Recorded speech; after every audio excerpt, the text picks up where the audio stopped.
ரெண்டாவது காரியம் அழைப்பு. அவர் வனாந்திரத்தில் பார்க்குறாரு. எங்கே பார்க்குறாரு? கர்த்தர் சூருக்கு போகிற வழியில் ஒரு நீரூற்றண்டையில் அவளை பார்க்குறாரு. பார்த்துட்டு அவ கூட பேசுகிறாரு. அவளை கூப்பிடுறாரு.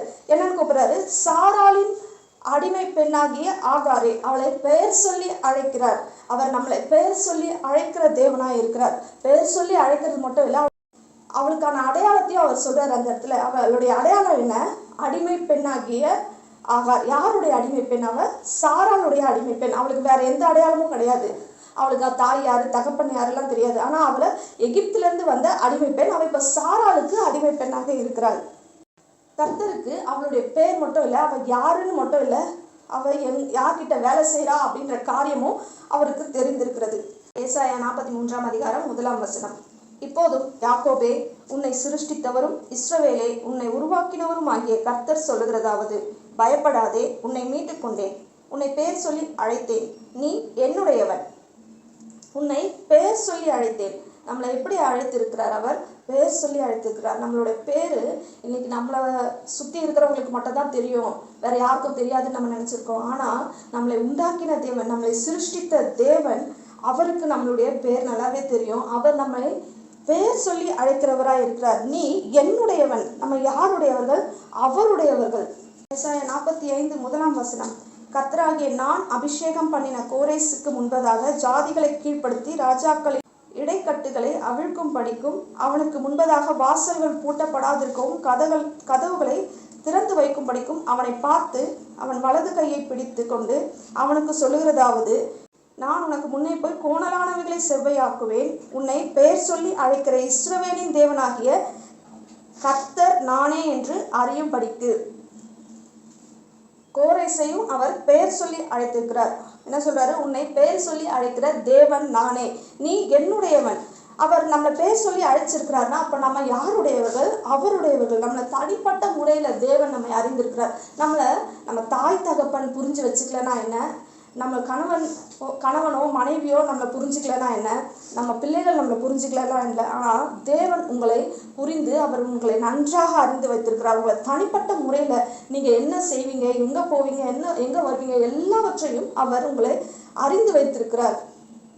உலகத்தில் இன்னைக்கு எவ்வளோ பெரிய ஆட்கள்லாம் இருக்கலாம், எவ்வளோ பெரிய ஞானிகள், எவ்வளோ பெரிய பதவியில் இருக்கிறவங்களா இருக்கலாம், எவ்வளோ படித்தவங்களா கூட இருக்கலாம். அவங்களெல்லாம் என்ன பண்ணலை? தேவன் தெரிந்து கொள்ளவில்லை. அவங்களெல்லாம் அவர் பேர் சொல்லி அழைக்கல.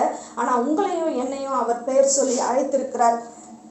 நீங்கள் யாரா வேணா இருக்கலாம், எப்படிப்பட்ட சூழ்நிலை வேணாலும் இருக்கலாம்.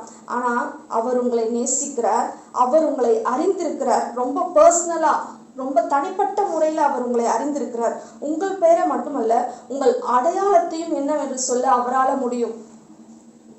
ஒரு முறை இயேசுவோடு கூட அவருடைய சீஷர்கள் இருந்தாங்க இல்லையா, பிலிப்பு. அவன் போய் அவன் ஃப்ரெண்டு கிட்ட இயேசுவை பற்றி சொல்கிறான். நாத்தான்வேல் கிட்ட இயேசுவை பற்றி சொல்லி அவனை கூப்பிட்டு வரான். இயேசு அவனை பார்த்த உடனே என்ன சொல்கிறாரு? கபடற்ற உத்தம இஸ்ரவேலன் அப்படின்னு சொல்கிறாரு. ஏன்னா அவனை ஏற்கனவே அவருக்கு நல்லாவே தெரியும். அவனை மற்றவர்கள் எல்லாம் அப்படிதான் கூப்பிடுவாங்க போல, கபடற்ற உத்தம இஸ்ரவேலன் அப்படின்னா.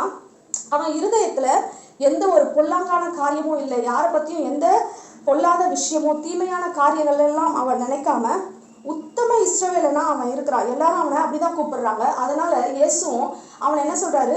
கபடற்ற உத்தம இஸ்ரவேலனே அப்படின்னு. அதுக்கு நாத்தான்வேல் என்ன சொல்றான்? உங்களுக்கு எப்படி எனக்கு தெரியும் அப்படின்னு கேட்கிறான். அப்ப எப்படி தெரியும் அப்படின்னு சொன்னா, அப்ப அவனை ஏற்கனவே அந்த மாதிரிதான் கூப்பிடுறாங்க இல்லையா. இயேசு சொல்றாரு, உன்னை பிலிப்பு அழைக்கிறதுக்கு முன்ன நீ அத்தி மரத்தின் கீழே நின்றுட்டு இருந்தியே, நான் உன்னை பார்த்தேன் அப்படின்னு சொல்லி கர்த்தர் சொல்றாரு. அதற்கு நாத்தான்வேல், நபி, நீர் தேவனுடைய குமாரன், நீர் இஸ்ரவேலின் ராஜா அப்படின்னு சொல்லி நாத்தான்வேல் சொல்றான். அவர் நம்மை காண்கிற தேவனாய் இருக்கிறார். நம்மளை காண்கிறது மட்டும் இல்லை, அவர் நம்மளுடைய அடையாளத்தையும் அவர் தெரிந்து வைத்திருக்கிறார். நம்மளை யாருக்கும் தெரியாது அப்படின்னு நம்ம நினைச்சிட்டு இருப்போம். நம்ம வீட்டை விட்டா வெளியில போனா நம்மளை யாருக்குமே தெரியாது. இந்த தெருவில் நம்ம தாண்டி போனா நம்மளை யாருக்குமே தெரியாது. அப்படிப்பட்ட சூழ்நிலையில தான் நம்ம இருக்கிறோம். நம்ம ஒன்றும் பெரிய ஆள் கிடையாது, நான் இவ்வளோதான் அப்படின்னு நீங்க நினைச்சிட்டு இருந்தீங்கன்னா அது உண்மை கிடையாது. உங்களை உண்டாக்கின தேவன், உங்களை சிருஷ்டித்த தேவன் இந்த வானத்தையும் பூமியும் சிருஷ்டித்த தேவன் உங்களை நன்றாகவே அறிந்து வைத்திருக்கிறார். உங்களை பெயர் சொல்லி அழைக்கிற தேவனா இருப்பார். சாதாரண மனுஷங்க உங்களை தெரிந்து கொள்ளலைன்னா என்ன, அவங்க உங்களை அறிந்துக்கலன்னா என்ன, அவங்க உங்களை பார்க்கலன்னா என்ன, தேவாதி தேவன் உங்களை தெரிந்து வைத்திருக்கிறார். உங்களை பெயர் சொல்லி அழைக்கிறார். உங்கள் அடையாளம் என்னவென்று அவருக்கு நல்லாவே தெரியும். நாத்தான்வேல் என்பது அவனுடைய பெயர். உத்தம இஸ்ரவேலன், கபடற்ற உத்தம இஸ்ரவேலன் என்பது அவனுடைய அடையாளம். அதே போலதான் ஆகாருக்கு ஆகார்ன்றது அவளுடைய பெயர். சாராளின் அடிமை பெண் அப்படின்றது அவருடைய அடையாளம். இன்றைக்கு கர்த்தர் உங்களை ஒரு அடையாளப்படுத்த விரும்புகிறார். இந்த ஜனங்களுக்கு முன்பதாக உங்களை அடையாளப்படுத்துவார். முன்னாடி உங்களுக்கு ஏதோ ஒரு ஐடென்டிட்டி இருந்திருக்கும், ஏதோ ஒரு அடையாளம் இருந்திருக்கும்.